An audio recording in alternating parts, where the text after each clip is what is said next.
Hello bachcho, let's read the following question. Two metal spheres, each of radius 3 cm, have a center-to-center separation of 2 meter. Sphere 1 has a charge of +1 into 10 raised to power minus 8 coulomb and sphere 2 has a charge of -3 into 10 raised to power minus 8 coulomb. Assume that the separation is large enough for us to assume that the charge on each sphere is uniformly distributed. The spheres do not affect each other. With V is equals to 0 at infinity, calculate A, the potential at the points halfway between the centers and the potential on the surfaces of sphere 1 and sphere 2. Question में हमें to metal spheres दिए गए हैं, दोनों का radius दिया है, centre to centre separation दिया है, दोनों का चार्ज हमें प्रोवाइडेड है। बताया गया है कि चार्ज जो है उनका जो सेपरेशन है वो इतना इनफ है कि हम कंसिडर कर सकते हैं कि चार्जेस जो है वो यूनिफॉर्मली डिस्ट्रीब्यूट हैं। जो स्फीयर्स हैं वो एक दूसरे को इफेक्ट नहीं करती। इन्फिनिटी में पोटेंशियल 0 है, हमें half way between the centres potential calculate करना है, स्फीयर 1 एंड 2 के सर्फेसेस पे पोटेंशियल कैलकुलेट करना है। So first of all we will talk about the key concept used in the question. इस क्वेश्चन में क्या की कॉन्सेप्ट यूज हो रहा है। सपोज यहाँ पे हमने कोई चार्ज प्लेस किया Q, उसकी वजह से यहाँ पे हम R डिस्टेंस पे क्या कर रहे हैं, पोटेंशियल फाइंड आउट कर रहे हैं, डिस्टेंस R, तो पोटेंशियल कितना है, V है। अगर हमारे पास यहाँ पे जब डिस्टेंस जो है वो इन्फिनिटी हो जाता है, वहां पे अगर पोटेंशियल 0 हो, तो पोटेंशियल एट पॉइंट R हम कैसे कैलकुलेट कर सकते हैं, VR will be equals to 1 by 4 pi epsilon naught, that is a constant term, into क्या होता है Q upon R। सिंपली इस रिलेशन से हम क्या कर सकते होते हैं, चार्ज को कैलकुलेट कर सकते हैं। अब जो हमें सिचुएशन दिया गया है उसका हम लिटिल बिट एक फिगर बना लेते हैं, देन हम इस क्वेश्चन को सॉल्व करेंगे। ये हमारे पास फर्स्ट स्फीयर हो गया और ये क्या हो गया, सेकंड स्फीयर हो गया। अब ये सेंटर है और सेंटर से लेके दोनों स्फीयर्स के सेंटर्स तक का जो डिस्टेंस है, यहाँ से लेके यहाँ तक का जो डिस्टेंस है दैट इज कैपिटल R, वो कितना दिया गया है, हमें 2 मीटर दिया गया है। दोनों का रेडियस जो है वो इक्वल है, तो R लिख लेते हैं। R जो है वो किसके इक्वल हो गया, that is equals to 3 centimeter हमें दिया है, so we can write R is equals to 0.03 meter. First sphere को डिफरेंशिएट करने के लिए R1 लिख लेते हैं। R1 जो है वो R की इक्वल है एंड यहाँ पे हम क्या कंसिडर कर लेते हैं, इसके रेडियस को R2 कंसिडर कर लेते हैं, that is also equals to R है हमारे पास। अब यहाँ पे एक तो पोटेंशियल हमें फाइंड आउट करना है, उसको हम VA कंसिडर कर लेते हैं, कहाँ पे, सेंटर पे फाइंड आउट करना है। तो फर्स्ट स्फीयर के सेंटर से लेके VA पॉइंट तक का जो डिस्टेंस है, यहाँ से लेके यहाँ तक का जो डिस्टेंस है वो कितना है, R/2 की इक्वल है, R/2। इसी तरीके से सेकेंड स्फीयर के सेंटर से लेके इस पॉइंट तक का जो डिस्टेंस है that is also equals to R/2।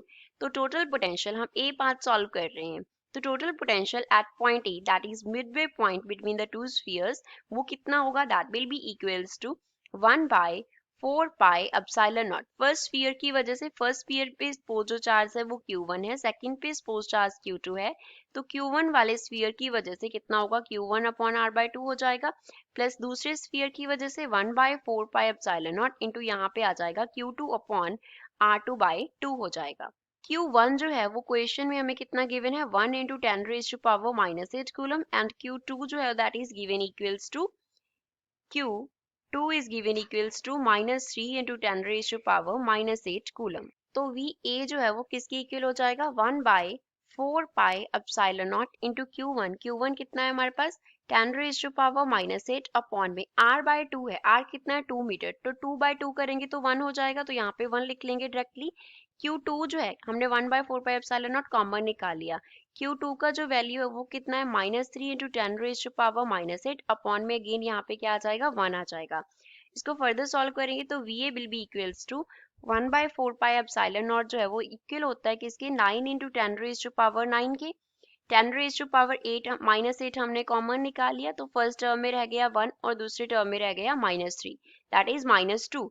So the value of VA will be equals to minus, यहाँ से आ जाएगा 180 एंड यूनिट्स होंगे वोल्ट, तो पोटेंशियल सेंटर पे क्या आ गया, -180 वोल्ट आ गया। अब हमें फर्स्ट स्फीयर के सरफेस पे पोटेंशियल फाइंड आउट करना है, तो सपोज उसको हमने V1 लिखा, तो यहाँ से सेंटर से लेके जो V1 का डिस्टेंस है वो कितना है, R1 है। तो फर्स्ट स्फीयर की वजह से B पार्ट में हमें V1 फाइंड आउट करना है, तो फर्स्ट स्फीयर की वजह से 1 by 4 pi epsilon naught into Q1 upon में क्या आ गया, R1, प्लस सेकेंड स्फीयर की वजह से 1 by 4 pi epsilon naught as it is, Q2 as it is आ जाएगा। अब डिस्टेंस कितना है, पूरे R में से यहाँ से लेके यहाँ तक में से हमें क्या कर देना है, इतना डिस्टेंस R1 माइनस कर देना है, क्योंकि हमें क्या चाहिए, सरफेस तक का डिस्टेंस चाहिए। तो R में से R1 माइनस हो जाएगा, so it will be 1/4πε0 into Q2 upon में कैपिटल R माइनस R1 हो गया। तो अब इसमें वैल्यू सब्स्टिट्यूट कर लेते हैं। So V1 will be equals to 1/4πε0, again हमने कॉमन ले लिया, साथ में क्या आ गया, Q1 अपॉन R1 प्लस यहाँ पे रह गया Q2 upon R minus R1। तो इसमें वैल्यू सब्स्टिट्यूट कर लो। V1 will be equals to 1/4πε0 means 9 into 10 raise to power 9 हो गया। Q1 is 10 raise to power minus 8, R1 का value 0.03 minus Q2 is 3 into 10 raise to power minus 8। Q2 की वजह से यहाँ पे माइनस साइन आया।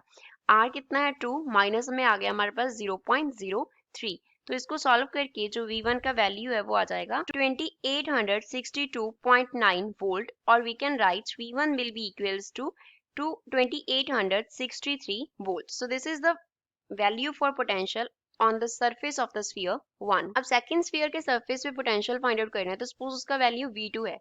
अब सेकंड स्फीयर के लिए जो डिस्टेंस है सेंटर से लेके वो कितना है, R2 है। अब फर्स्ट स्फीयर के लिए हम क्या करेंगे, कैपिटल R में से माइनस कर देंगे क्या डिस्टेंस, R2, क्योंकि हमें क्या डिस्टेंस चाहिए, सेंटर से लेके किसका डिस्टेंस चाहिए, to the surface of the sphere हमें डिस्टेंस चाहिए। So that will be equals to capital R minus R2 हो जाएगा।